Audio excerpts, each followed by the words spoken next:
안녕하세요. 저는 사랑스러운 자식 둘을 가진 애엄마입니다. 지금부터 제가 쓰려는 사연은 이미 20년이나 된 낡은 이야기예요.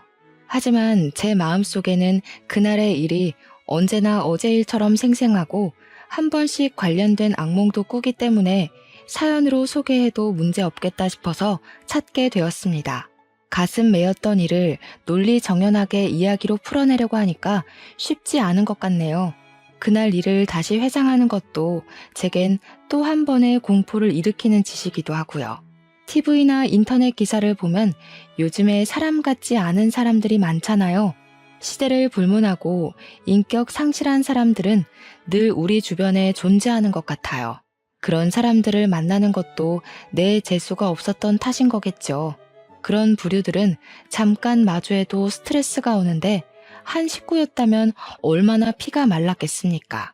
제가 바로 그런 식구들 때문에 제 2의 인생을 제대로 시작해보지도 못하고 비탈길로 들어선 사람입니다. 아직도 그날만 생각하면 피가 거꾸로 솟아서 자다가도 심장이 벌렁거려요. 하지만 그럼에도 제 곁을 지켜주는 사랑스러운 내 새끼들이 있기 때문에 무사히 극복하고 이렇게 글을 쓸 용기도 얻지 않았나 싶습니다. 저에게 예쁜 자식이 둘이나 있다고 했잖아요. 제 자식들은 서로 2살 차이가 납니다.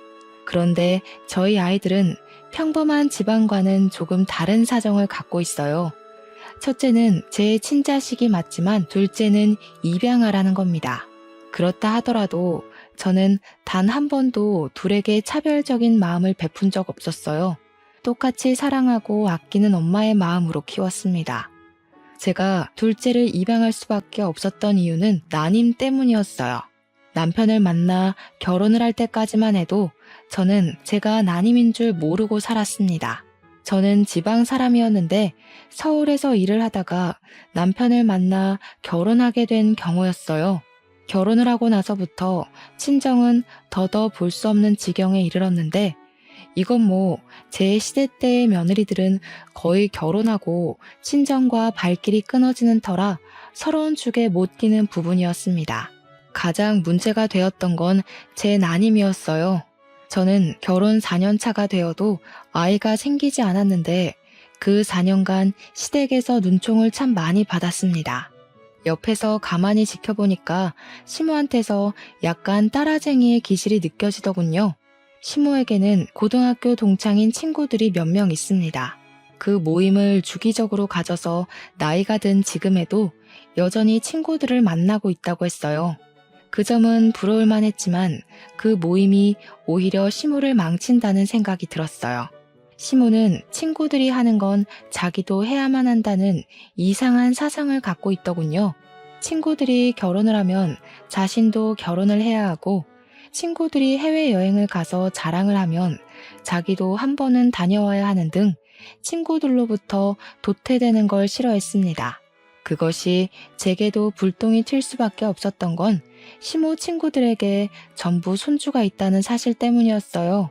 친구들 모두 아들이 있고 장가를 갔는데 예쁜 손주들을 다 안고 있더라고요. 저 때문에 쪽팔려서 모임도 못 나가겠다는 시모의 말은 저까지도 스트레스가 극에 달하도록 했어요. 한 번은 남편이 출근해서 아침 차려주고 저도 출근하려고 뒤늦게 밥을 먹고 있는데 시모가 화장실 가더니 제가 먹고 있는 국그릇을 확 엎어버리더라고요.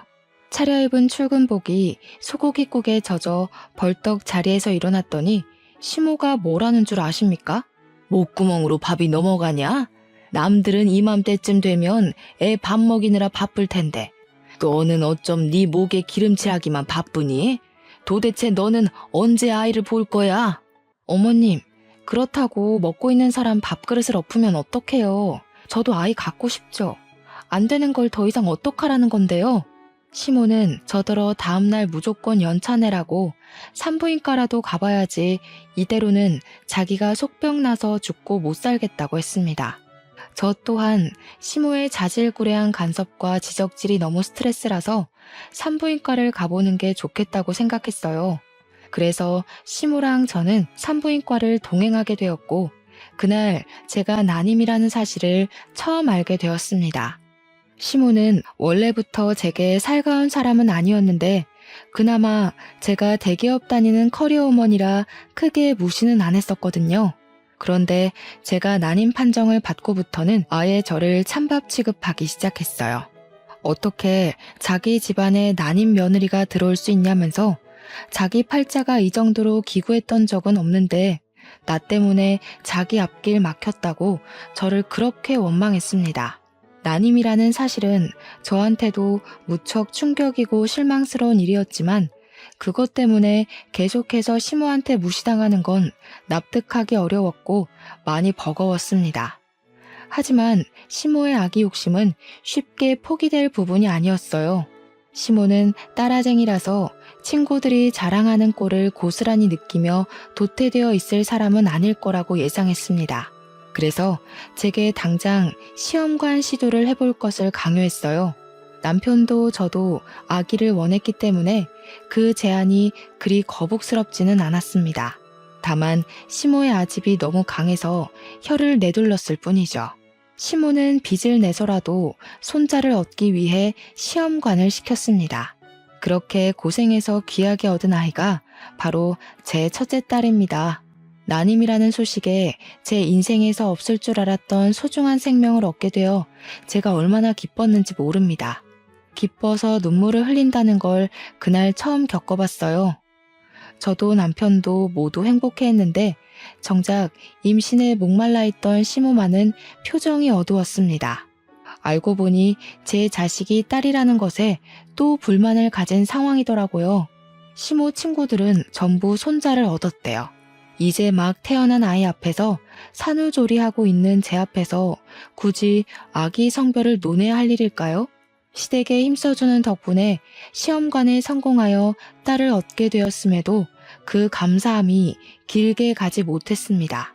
모든 삶이 순조로워질 거라고만 생각했는데 또다시 시모의 아집 때문에 스트레스가 차고 올랐어요. 겨우 하나 있는 내 아들 어렵게 장가 보냈더니 며느리라는 애가 어쩜 이렇게 제 할 일을 못한다니? 빚내서 돈 들여놨더니 계집애를 낳아? 말씀이 심하시네요.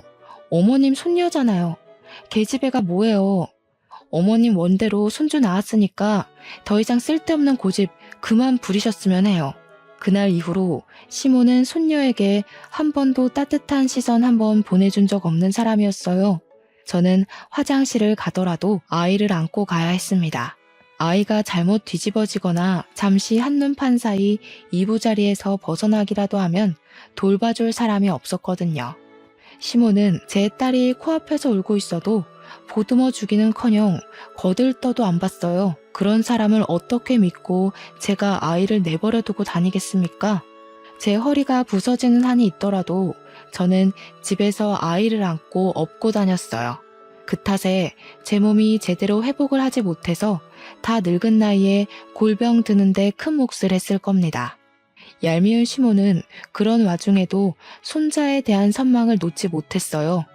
손녀는 안중에도 없고 그저 제 몸이 얼른 회복되도록 병원을 그렇게 질질 끌고 다니면서 약 타주고 침 놔주고 물리치료를 시켰습니다. 그러면서 한 7개월을 보냈어요. 어느 날 시모가 황당한 얘기를 꺼내더라고요. 저더러 둘째를 계획하자며 또 시험관 얘기를 꺼냈습니다. 그 소리를 듣는데 시모가 저를 사람이 아닌 애 낳는 기계로 보는 건가 싶은 생각도 들었어요. 어머님, 지원이도 어렵게 얻은 거 아시잖아요. 지원이 안기까지 우리 식구 다 얼마나 힘들었어요. 남편도 아이는 하나면 충분하다 했으니까 그냥 외동으로 잘 키울게요. 네 생각만 하니? 집에 아들씨 하나 없어서 어디다 쓴다고? 나는 무조건 손자를 봐야겠다. 요즘 손자 없는 할미들 보기도 힘들더라. 내가 너한테 내 귀한 외동아들 줬으면 너도 그에 맞는 답례를 해야 될 거 아니냐? 먹고 땡 하려고 그랬니? 손자 없는 할미들이 보기 힘든 게 아니라 지금 어머님 친구분들이 다 손자 얻으셔서 저한테 강요하시는 거잖아요. 저 그 시술 더는 못해요. 몸 회복도 안 됐고 더 이상은 힘들어요. 참나, 그래. 내 친구들은 며느리들이 다 아기집이 좋아서 손자 순풍순풍 낳았다더라. 그걸 잘 알면 너도 좀 한 번에 아들을 낳지 그랬어. 젊은 애가 영 쓸모가 없네 없어. 어찌 된 게 대기업 다니는 것 말고는 말짱 꽝이야. 시모의 칭얼거림을 들을 때마다 정말 기운이 빠지고 한숨밖에 안 나왔습니다. 시모는 사실 기러기 시부를 두고 있어요. 시부는 당시 일본에서 일을 하고 있었고 돈만 시모에게 붙여주면서 살아왔다고 하더라고요. 남편이 정말 어린 6, 7살 때부터 시부가 기러기를 했다고 해서 남편도 시부 얼굴을 잘 모른대요. 저 또한 시부를 결혼식 때만 보고는 그 뒤로 뵌 적이 없었습니다. 시모는 시부가 주는 돈으로 하나 있는 남편에게 아낌없이 지원을 많이 해주면서 키웠다고도 했는데요. 그래서 남편에겐 취미랑 자격증이 좀 많았어요. 대기업 취업하는데도 전혀 무리가 없었다고 했고요. 반면에 시모는 일을 전혀 안 하는 사람이었다고 해요. 매주 친구들을 만나러 외출을 했는데 그 동창 친구들이 좀 잘 사는 것 같더라고요. 그래서 시모가 시부한테서 받는 돈에도 적다면서 많이 불평하는 걸 들었습니다. 자기도 이것저것 치장을 해야 하는데 재력이 그만큼 안 받쳐주니까 철없는 투정을 많이 부리더라고요. 어쨌든 그렇다고 제가 시모 뜻대로 아들 하나를 더 낳을 수도 있는 여력도 안 되잖아요. 저도 둘째, 셋째까지 낳을 수 있다면 좋겠죠. 그런데 제 몸이 그게 안 된다고 하잖아요. 그래서 시모 뜻을 완강하게 거절할 수밖에 없었습니다. 원래는 제가 웬만하면 시모한테 고분고분 맞춰줬어요. 하지만 아이 문제 때문에 제대로 틀어지기 시작하면서 시모랑도 부딪히는 날이 늘어갔던 겁니다. 제가 둘째를 갖지 않겠다고 강력하게 선언을 했더니 역시나 시모가 화가 끝까지 나서는 저한테 토라지고 말았어요. 그래도 어쩔 수가 없지 않습니까? 제가 뭐 천하무적도 아니잖아요. 진짜 끈질기게도 시모는 여전히 손자 욕심을 버리지 못했습니다. 제 주변을 맴돌며 계속 투덜거렸어요. 아들 안 낳을 거면 대기업 며느리 필요 없다든지 세상에 아들 하나 없는 집이 어딨냐라든지 아들 욕심이 절에 없어서 어디 엄마 자격이나 있겠냐. 너 때문에 내 아들까지 앞길이 캄캄하다 등등 엄청 징징거리고 툴툴댔습니다. 시모가 저를 진작에 자기 아들과 이혼시키지 않았던 건 딱 한 가지 이유 때문이었어요. 제가 남편과 같은 대기업 사람인데 듣자 하니 시모 친구들 며느리 중에서 제가 가장 학력이 높은 것 같더라고요. 제 결혼식 날 시모 친구들이 저랑 시모 앞에서 대기업 며느리 생겨서 시모는 참 부럽겠다며 유난을 떨었었거든요. 그때 시모 어깨가 하늘로 치솟았는데 시모가 처음이자 마지막으로 제게 우리 아가라고 불러줬던 것 같아요. 어쨌든 시모가 제 속을 뒤집어 놓고자 일부러 저를 따라다니며 염장 지르는 걸 알기 때문에 저는 그냥 시모의 잔소리를 한 귀로 듣고 한 귀로 흘려버렸어요. 그나마 고마웠던 건 남편한테 시모의 이런 고집을 얘기하면 남편이 저랑 같이 시모 욕을 해준다는 것에서 위안을 많이 얻었습니다. 남편의 존재는 저를 시댁에서 버틸 수 있게 하는 이유가 되는 사람이었어요. 한 번은 시모가 제게 또 손자 가지고 툴툴거릴 때가 있었는데 그걸 남편이 본 적 있었거든요. 남편이 바로 직접 나서서 시모의 잔소리를 막아주더라고요. 제발 좀 적당히 해. 사람 몸이 천근만근인 줄도 모르고 왜 이렇게 철없는 소리를 하는 거야? 내 와이프가 엄마 요구 들어주는 기계야? 자꾸 이런 식이면 우리 분가해버릴 거야. 고집불통 시모도 자기 아들이 혼쭐 내는 것에는 별말을 못하더군요. 그 뒤로 시모는 혼자서 꽁한 채 한동안 잠잠하게 지냈습니다. 덕분에 저도 마음 편히 딸을 키울 수 있었어요. 그렇게 한 2년 정도 태풍의 눈 안에서 푹 마음을 놓았을까. 그동안 조용했던 일상에 대해 보복이라도 하는 건지 모르겠지만 시모가 아주 큰일을 터뜨리고 말았어요. 지금 생각해도 이 부분은 대형 사고네요. 그날은 여느 때처럼 딸을 재우고 남편 아침을 챙겨준 뒤 남편을 보낸 날이었습니다. 아침부터 어딜 간 건지 생전 안 하던 일은 외출한 시모가 점심쯤 귀가를 했는데요. 저는 시모를 보자마자 어디 다녀오냐고 묻지도 못하고 그 자리에서 굳어버릴 수밖에 없었어요. 시모가 웬 의문의 아기를 하나 안아들고 있더라고요. 갓난아기였고 포대에 감싸져 있는 아들이었습니다. 이제부터 우리 집 손자 될 아이다. 앞으로 너도 아들이라고 생각하고 잘해라. 아직 태어난 지 2달밖에 안 돼서 우리 식구로 들이기 딱 좋을 때야. 시모의 말에 저는 너무 충격을 받아서 온갖 생각이 다 들었습니다. 남편이 나 몰래 낳은 아이인가? 시모랑 남편이 나 모르게 작당해서 만든 아이인가? 이거 남편 불륜인가? 정말 별의별 생각이 다 들었지만 해답이 빠르게 내려지지 않았어요. 그냥 이게 다 무슨 상황이냐고 대뜸 언성만 높였습니다. 그러니 시모가 저더러 입 닥치고 자리에 앉으라고 애기 놀란다고 하더군요. 어처구니가 없었지만 대체 이게 무슨 영문인지 사정을 알아야 해서 시모하는 걸 지켜보기만 했었어요. 그리고 저는 시모하는 소리에 기함을 토하고 말았습니다. 진짜 제정신 아닌 사람인 줄 알았어요. 뭘 했다고요? 브로커요?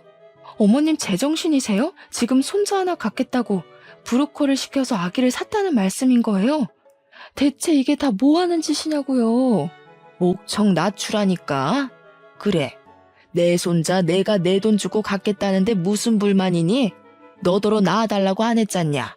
키워달라고도 안 할 테니까 신경 꺼라. 남편 씨도 아니고 그 아이는 그냥 남의 자식인 거잖아요. 지금 남의 자식을 손자처럼 키운다는 거예요? 그런다고 그 아이가 어머님 손자가 될 거라 생각하세요?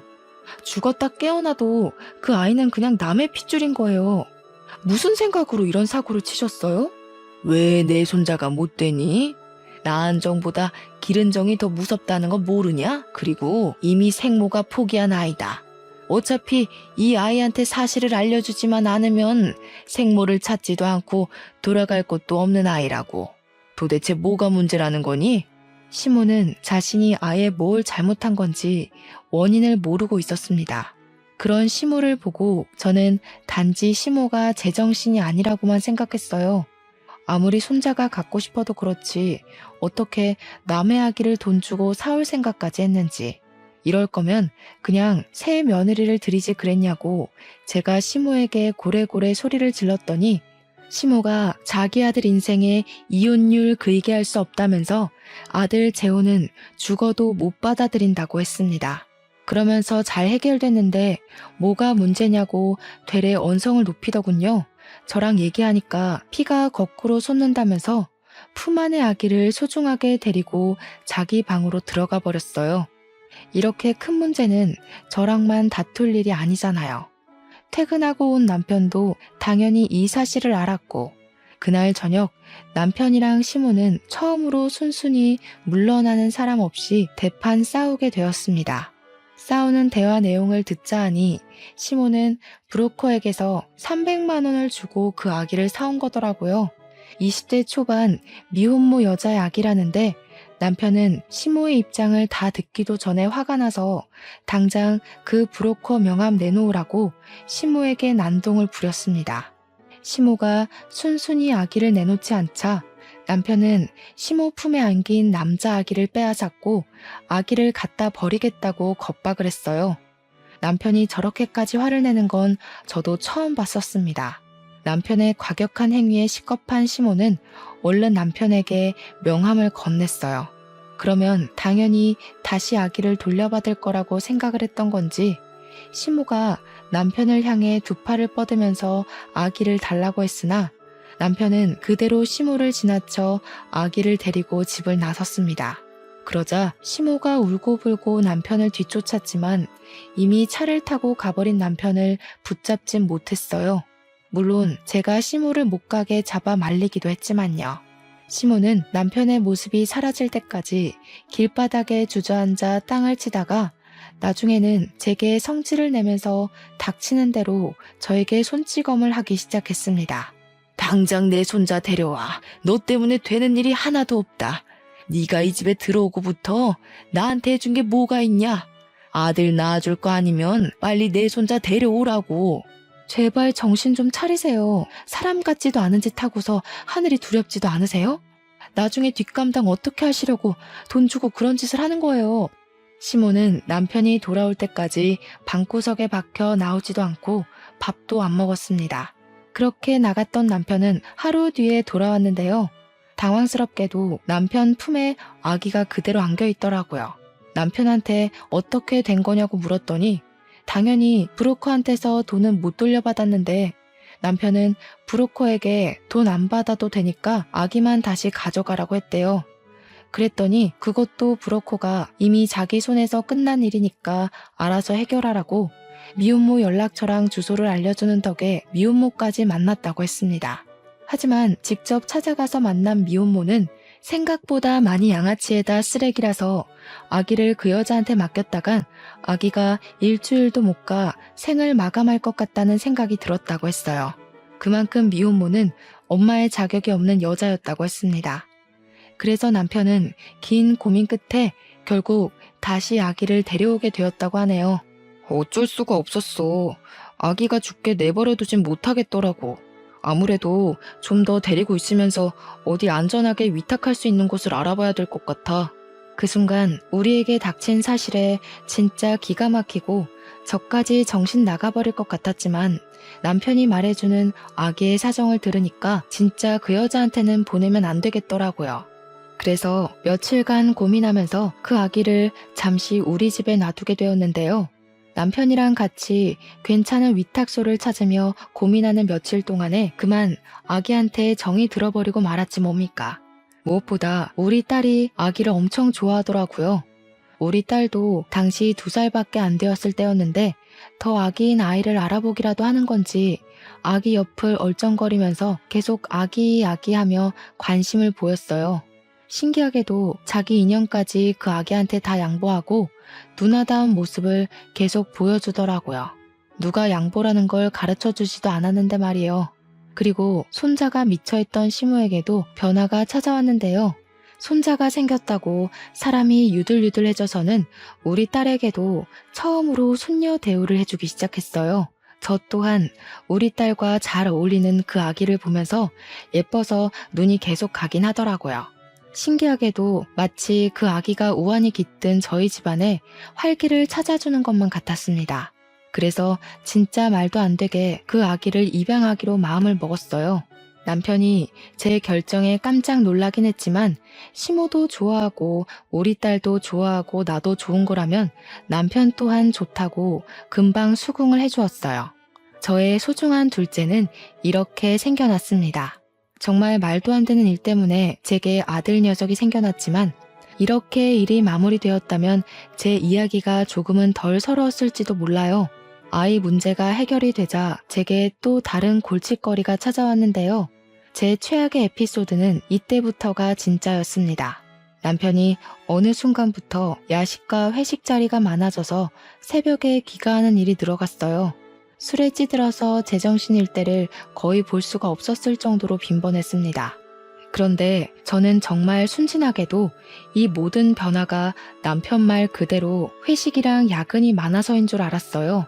또 제 남편은 제게 한없이 착하고 내 편이던 사람이었기 때문에 남편에게 수상쩍은 문제가 있을 거라곤 생각 자체를 못했었어요. 남편의 문제를 눈치챘던 건 우리 아들이 처음으로 심하게 아팠을 때였습니다. 아들이 계속 토하고 몸에 열이 나길래 병원을 가야 했는데 마침 남편 퇴근 시간이랑 맞물리더라고요. 그래서 남편 차를 타면 좋겠다 싶어 전화를 했더니 아무리 해도 안 받는 겁니다. 더는 지체할 수 없어서 할 수 없이 저는 시모한테 딸을 부탁하고서 아들 안고 혼자 응급실에 연락해 집을 나섰습니다.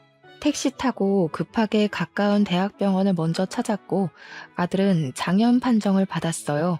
다행히 아들은 링거 한 대 맞으면서 급한 불을 끌 수 있었고 뒤늦게 잠에 푹 들었습니다. 혼자 고군분투를 했더니 힘이 쭉 빠지더라고요. 아들 손을 조물락거리면서 침대에 머리를 기대고 있었는데 그 순간 잊고 있던 남편에게서 전화가 왔었습니다. 받자마자 왜 이렇게 연락이 안 됐냐고 나 혼자 애 아파서 무서웠다고 하소연을 하려고 했는데 수화기 너머에서 건너오는 목소리는 정작 낯선 여자의 것이었습니다. 안녕하세요, 사모님. 오빠가 오늘은 좀 거하게 마셔서요. 곧 보낼게요.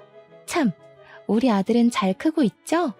좋은 엄마 만나서 잘 크겠지 뭐. 이렇게 말하면 제가 누군지 아실까요? 그 순간 저는 잠들어 있는 아들 얼굴을 한번 쳐다봤고 낯선 여자가 바로 이 아이의 엄마라는 사실을 눈치챘습니다. 소름이 쫙 끼침과 동시에 머릿속으로 수만 가지의 물음표가 생겼어요. 그중 이 미혼모가 왜 내 남편이랑 같이 있는지가 가장 의문이었습니다. 그러나 제가 문제로 걸고 넘어지기도 전에 전화가 끊어져 버렸고 제가 전화를 다시 걸어도 더 이상 그 여자 목소리는 들을 수가 없었어요. 결국 저는 다음날 아들을 데리고 다시 집으로 가서 출근하려는 남편에게 따질 수밖에 없었습니다. 당신 뭐야? 그때 그 미혼모랑 여태 만나고 있었던 거야? 왜? 뭐 때문에? 어째서? 나한테 그런 약속에 대해 한마디도 설명한 적 없었잖아. 그 여자가 애 때문에 당신한테 뭐라 해? 이미 우리 아들로 입양까지 마쳤는데 법적 문제 없는 거 아니야? 대체 그 여자한테 무슨 볼일이 있어서 만나는데? 저는 남편한테 어제 통화한 녹음 내용까지 친히 들려주며 따졌습니다. 그러니 남편이 크게 당황하더라고요. 숙취 때문에 더 정신없어 보였어요. 그렇다고 제가 지금 남편의 불륜이 의심되는 상황에서 남편의 상태 따위 신경 써줄 겨를이 있었겠습니까? 저는 남편을 더 몰아붙이면서 설마 내가 생각하는 부정행위인 거냐고 둘이서 술 마시고 오빠 오빠 거리는지 말해보라고 소리만 질렀어요. 그걸 시모도 옆에서 같이 듣고 있었는데 시모 역시 적잖이 놀란 듯 했습니다. 그런 상황에서 남편이 머리 굴린다고 누나를 불안정하게 흔들어대는데 그것만으로 이미 제 예측이 맞는다는 것에 힘이 실리는 꼴밖에 안 되더라고요.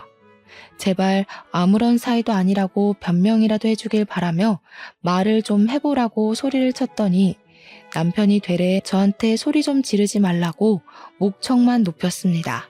그리고는 머리 아파 죽겠으니까 출근하고 와서 얘기하자면서 도망치듯 집을 나가버렸어요. 시모가 이게 무슨 일이냐고 저한테 정황 설명을 마구 요구했는데 자기 아들 편들 게 뻔해 보여서 시모 얼굴도 보기가 싫더라고요. 그와 동시에 시모 품에 있는 아들까지 순간적으로 미웠습니다. 사랑하는 사람에게 배신당하는 건 상상 이상으로 힘들잖아요. 그래서 제게는 제 감정적 슬픔을 감당해줄 원망의 대상이 필요했던 것 같아요. 그게 바로 아들의 존재였어요.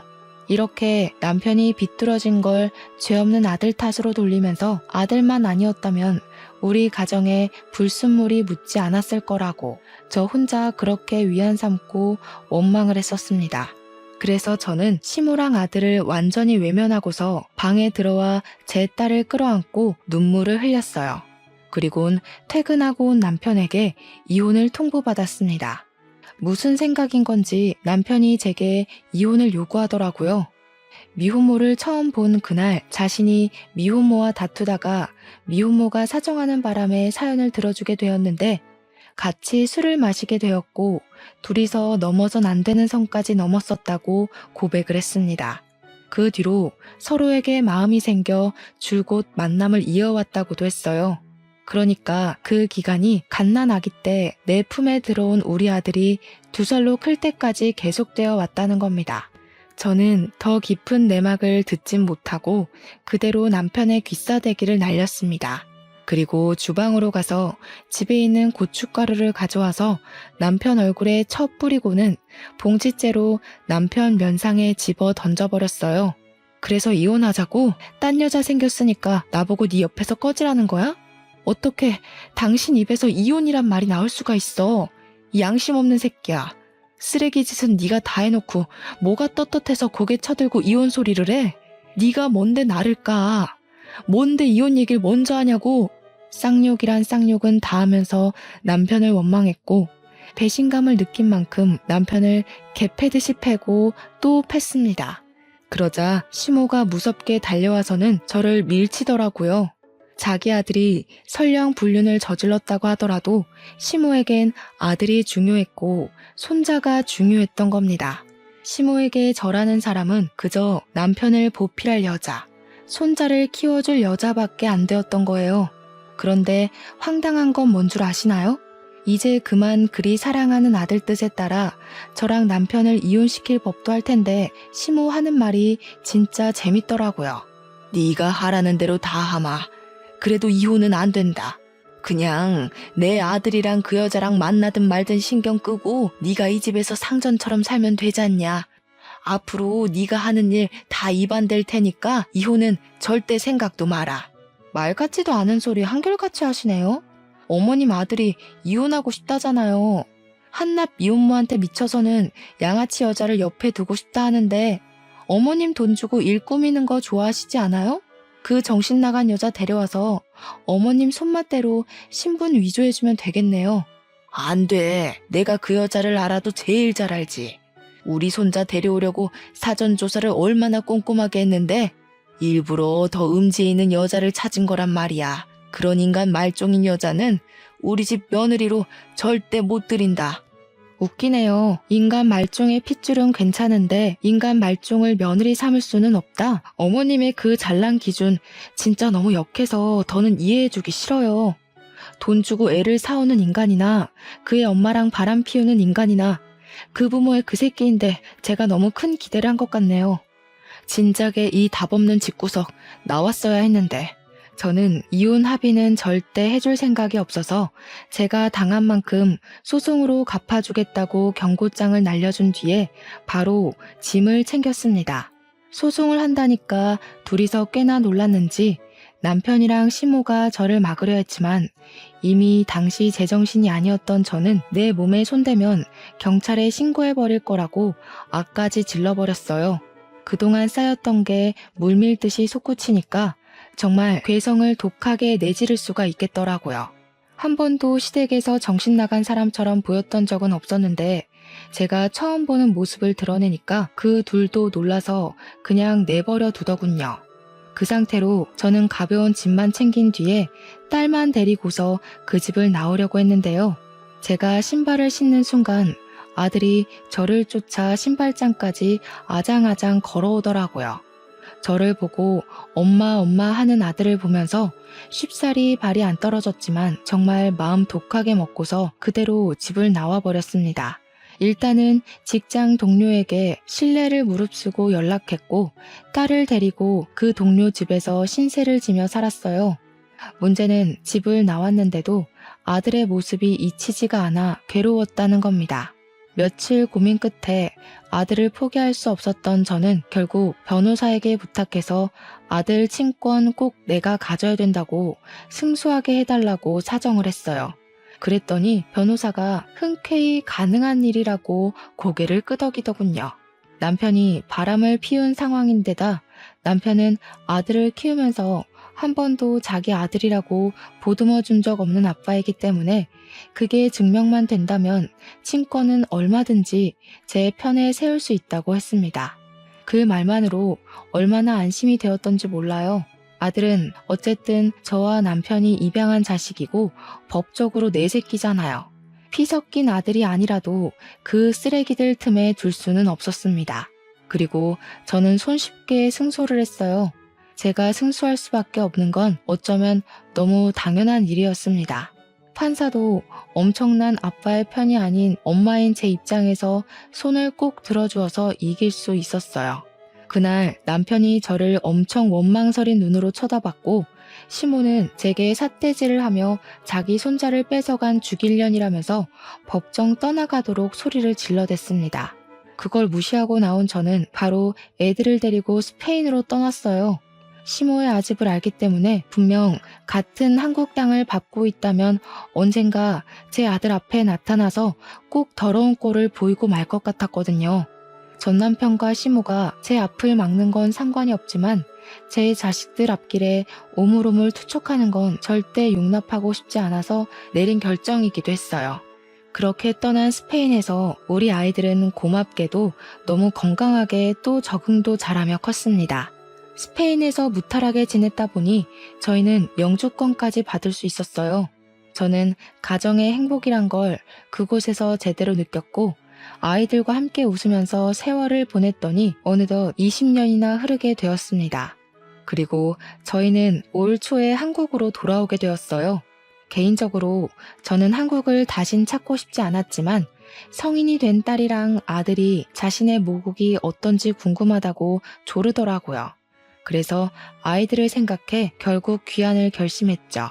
잊힌 줄 알았던 저의 과거의 기억은 한국을 들어오자마자 또 생생하게 제 가슴을 조여왔습니다. 서울 공기만 마셔도 과거의 스트레스들이 내 눈앞에 현존하고 있는 것처럼 모든 것이 필름처럼 떠올랐어요. 그렇다고 오랜만에 찾은 한국이 괴롭기만 한 건 또 아니더라고요. 저도 한국 사람이잖아요. 한편으론 저의 친정이 있기도 한 이곳이 반가운 것도 사실이었습니다. 저는 한국에 오자마자 못 본 새에 나이가 많이 든 친정 부모를 찾아뵈었고 우리 애들이 외조부를 휴대폰으로만 보다가 직접 보니 훨씬 더 좋아하며 살갑게 행동했습니다. 제 부모님이 웃고 제 자식들이 웃는데 그 모습을 지켜보던 그 순간에 그런 생각이 들더라고요. 뭐가 두려워서 그렇게 20년이나 도망쳐 있었을까 하는 생각도 말이죠. 딸이랑 아들은 예상외로 한국을 더 좋아했습니다. 한국말 하는 데는 서툴지 않았어요. 제가 한국말을 쓰면서 아이들에게 한국인이라는 걸 잊지 않도록 신경 썼거든요. 외국으로 도망쳤다고 한들 아마 저도 무의식적으로 언젠간 한국에 돌아와야지 라는 생각을 품고 있었던 것 같아요. 제 자식들은 스페인에서도 한국 대사관에서 일을 하는 외교관들이었습니다. 한국으로 돌아와서도 나란히 외교부로 취업이 되었기 때문에 불과 얼마 전 집을 구해야 해서 아들이랑 같이 차를 타고 부동산을 돌았던 적이 있었어요. 살다 그렇게 신기한 일은 또 처음이었습니다. 아들이랑 같이 여러 차례 부동산 매물을 고민하던 중 저희가 한 부동산에서 익숙한 매물을 소개받았어요. 놀랍게도 제게는 상처나 다름없던 시댁 매물이 나와 있더라고요. 중개사가 말하길 그 매물 주인이 할머니가 건강이 악화돼서 병원비가 많이 필요한데 아들 되는 사람이 불륜 사건 터지는 바람에 대기업 직장을 잘려서 급전이 급한 상황이라 집을 팔고 작은 데로 이사를 간다고 했다네요. 그것이 시모랑 전 남편 얘기라는 걸 알아서 순간 저도 모르고 가슴속 응어리가 쪼여왔습니다. 화병이 도진 듯 열기가 올라서 가슴 중앙을 2번 쳤더니 아들이 걱정하면서 왜 그러냐고 묻더군요. 저는 그 부동산을 나와서 아들이 사주는 냉커피 한 잔을 마시며 어렵게 설명을 해줬는데요. 애들이 학교 다닐 나이에 제가 이미 제 사정과 애들의 아빠 사정, 그리고 입양 사정도 모두 얘기를 해줬었어요. 그때마다 제가 시모랑 전 남편 기억 때문에 한 번씩 한숨을 내뱉으면 착한 우리 애들은 그저 제 걱정과 자신들을 홀로 키워준 저에 대해 존경심밖에 없다고 위로해 주었고 저를 대신해서 늘 시모랑 전 남편에게 앙심을 품고 있었습니다. 그래서 그런지 시모랑 전 남편 얘기를 다시 꺼내도 아들은 그리 놀라지 않더라고요. 오히려 저를 그리 괴롭히고 자신을 2번 버려지게 했었다는 시모랑 전 남편 존재를 얼떨결에 찾았다 보니까 궁금해하기까지 했습니다. 그러면서 하는 말이 아들이 시모 집을 매매하자고 제안했어요. 놀라서 무슨 생각으로 그런 소리를 하냐고, 너한테 상처 준 사람들인데 왜 굳이 나서서 또 상처를 받으려고 하냐고 했더니 아들은 그 사람들한테 받은 상처가 얼마나 아팠는지 전혀 기억 안 나지만 해선 안 될 짓을 했다는 걸 알게 해주고 싶다고 했어요. 뿐만 아니라 제가 더 놀랐던 건 그 매물에 대한 숨겨진 복권이 따로 있었다는 겁니다. 그래서 얼떨결에 아들 주도하에 그 집을 매매하게 되었는데 그러기 위해서는 집주인을 만나야 했어요. 시모가 건강했다면 직접 왔겠지만 다 죽어간다고 했으니 대리인으로 부동산을 찾아온 전 남편을 마주하게 된 자리였습니다.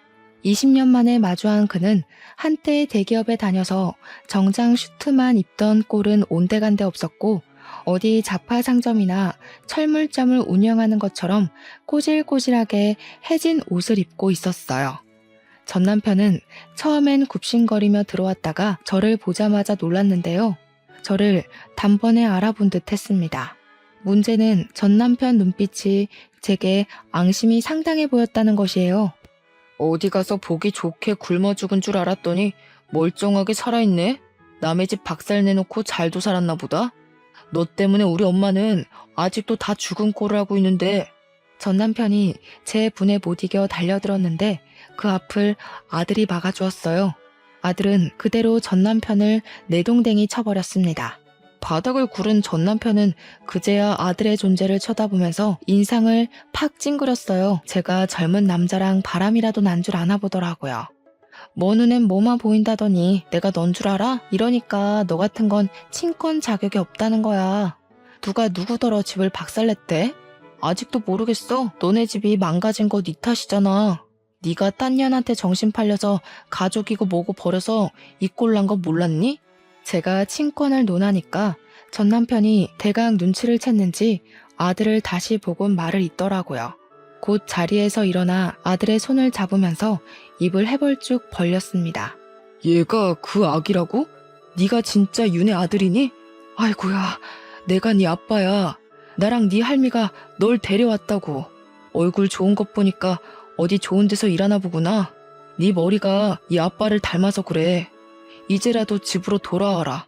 아빠한테 오기만 하면 친엄마도 찾아줄게. 네 친엄마가 자꾸 도망다녀서 나도 요즘 정신이 없다. 아들 찾았다고 하면 분명 나타날 거야. 윤혜는 아무래도 미혼모의 이름인 듯 했습니다. 아들은 그걸 듣고 되레 표정을 더 차갑게 굳혔어요. 그러고는 바로 전 남편의 손길을 뿌리치더니 그대로 주먹을 써버린 거 아니겠습니까? 아예 아빠라고 생각도 안 하는 태도였고 지칭도 아저씨라고 하면서 과감하게 전 남편을 후려치더라고요. 아저씨 면상 한번 보고 싶었는데 내가 쓰레기라고 생각한 사람 입에서 아들 소리 들으니까 기분 더럽네요. 누가 아빠고 누가 엄만데요? 내 부모는 내가 정해요. 생모는 내가 버렸는데 아저씨는 뭐예요? 애초에 나랑 피는 섞였어요? 그냥 나 주워다 준 브로커랑 다른 게 없어 보이는데요? 뭐? 너 이 자식, 내가 너 분유값 대주고 병원비 대주고 다 했어. 이게 애비 은혜도 모르고 뭐 아저씨? 말버릇이 그게 뭐냐? 자꾸 애비 거리지 마세요. 차라리 얼굴 모르는 생부 존재가 나을 지경이에요. 저랑 엄마는 여기 매매자 입장으로 온 거거든요. 이 정도 질척됐으면 그만하시고 도장이나 찍으시죠. 아저씨 엄마 죽어간다면서요. 돈 급하지 않으세요? 전 남편은 아들이 건방지다며 아들의 멱살을 잡으려 했지만 다 늙은 아저씨가 혈기왕성 청년의 힘을 이기는 건 불가능하지 않습니까? 전 남편은 그대로 아들의 주먹을 한 대 더 맞았을 뿐이었어요. 전 남편은 아들에게 말로 터지고 손으로도 쥐어 터진 후에야 부동산에 온 목적을 실행했습니다. 계약서에 도장부터 찍었어요. 그러더니 아들은 현금으로 비용 지불하겠다며 찾아온 현찰 봉투를 들고서 전 남편 머리 위로 툭 던졌습니다. 우리 엄마는 제 옆을 내내 지켜준 이분뿐이에요. 아저씨가 나중이라도 우리 엄마 발목 잡으러 나타날까봐 일부러 한 번쯤 경고하려고 만나준 거니까 이젠 다시 마주치는 일 없을 거예요. 그리고 웬만하면 바빠도 뉴스는 좀 보세요. 멍청하니까 이렇게 제 복도 발로 뻥 차버리지. 전 남편이 아들의 말을 이해하지 못해서 아들을 째려보고만 있었는데요.